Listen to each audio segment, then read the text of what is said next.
Здраво и живо, браќи и сестри, рибарска фамилија. Денеска решив да ви раскажам една приказка од времето кога бев осмолетка школа. Ја негде дека 6 деление, мојот најверен другар и комши у тоа време беше за една година постар од мене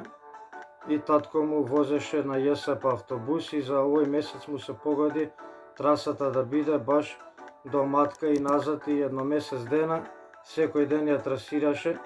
што нас ни се погоди одлична прилика да тој месец бидеме ние буквално секој ден на таа локација, да уживаме, да шетаме, да осознаваме природа, авантура да тераме. Со нас трските гермини од метро и жилет, уранче нешто јадење, пиење, по некоја тапа јадица, црвците во кантиче, ножето за самодоверба обавезно неизоставен беше од нас, не се двоеше и патуваме уште со првиот сабајле автобус на кај 7 сат, тргаме ние и авантурата ја започнуваме. Сега овој ден што го издвојува од останатите, што во што во старце гледаше дека ќе биде опасно невреме, кијаме, длапавица, ама ние не се откажавме и тргнавме во акција. Стигаме таму, све класика како и секој ден, од место на место тераме, проверуваме кај е рибата, зафрламе, иако многу ретко нешто уловувавме, толку имавме знаење и опрема, али бевме водени понада кај што гледаме риба на површина, таму и ние се паркиравме и зафрлавме. По некој време у денот почна да дува ветер, почна да се покажува тоа што метеоролозите го предвидоа, до тој степен да станува неиздржливо и да мораше да бараме негде стреја, да правиме заклони, да чекаме да помине таа најавена невреме ситуација. За прва така да се скриеме стреја ја одбравме на почетокот што е на влезот кај манастирот, таа како една капија и нели можеш тука и да зафрлаш, имаше како стреја и клупа, можеш и да се закриеш по тоа и да почекаш да те одмине невремето и тој пораен дожд. И тука стоејќи некои 10 минути,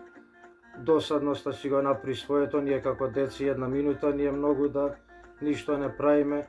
во нас нервите копаат, како викат старите, црват ја бара бељата, па му викам, ортак, дај да се вратиме поназад едно 5 минути, кога проаѓав монда од кај преминон под Карпине, загледав полно кленови на површина, викам, ем сме под дебела стреја сенка, таму нема да не фаќа дождот, нималку нема да не наквасува, пошто вдека беше тесна стрејата, па се пристискавме уз ѕидот од карпата, а таму викам, имаме простор да шетаме, да ја бркаме рибата улево у десно, да се занимаваме, да чекаме да помине ова невремево и да си ја тераме авантурата понатака, бидејќи ја теравме скоро до крај на езеро по таа што е тесната патека што води горе по самиот брег на езерото, нели до крај, скоро до наредната брана се стига, ако се има кондиција и услови по патот да може да се изоди, дека полно пати знае да има одрони, змии, да биде блокирано и тешко е, захтевна е за одење кој нема снага, не може да ја истера, е стрмна и така натака. Ние продолживме да се вратиме по таа стрејата, да пробаме некоја рука да зафрлиме и таму, но веќе кленовите кои ги здогледавме кога идевме на кај капијава за манастиров,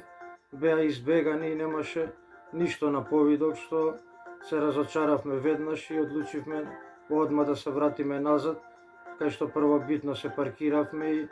од таму да чекаме да си ја потпреме трската на ограда и да нели се занимаваме да во неа гледаме и ударот го очекуваме за некој рибче да се прелаже. Сега кога се вративме назад, што да видиме? Одрон, значи на истото место кај што ние сме стоеле и сме ја кроеле стратегијата денот како да го протераме, од дождот кај што сме се криеле, буквално на местото кај што ние стоевме, беа карпи, не баре колку маса една, паднати огромни, затрупано све, блокирано, буквално на истото место кај што ние бевме стоели,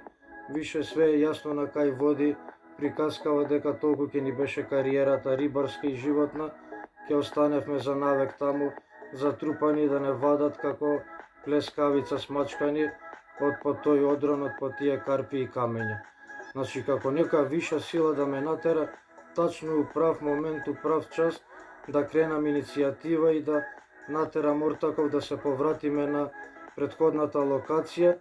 која не баре ни 5 минути не ни одзема време да се вратиме натака и повторно назад, разочарани од рибата што не сретнавме таму на повидок на површина, доволно да го избегнеме овој момент на одрон и да спасиме глава, да денеска има можност ова да го прераскажам со вас, да го споделам, како можеше од шала, од смеот, една навидум детска авантура да заврши со огромна трагедија. Па ете, едно од многуте кои ќе следат по живот опасни мои вакви ситуации, ќе започнам токму со оваа, што може би и првата од најодамно што ми буди сеќавање и импресии, што секојаш ќе раскажам и ме подсетува кога ќе посетам најубавата матка, па ве поздравам, бистро посакувам, ваш верен рибар, Аки Рибар. Ајде до следна, поздрав, чао, чао.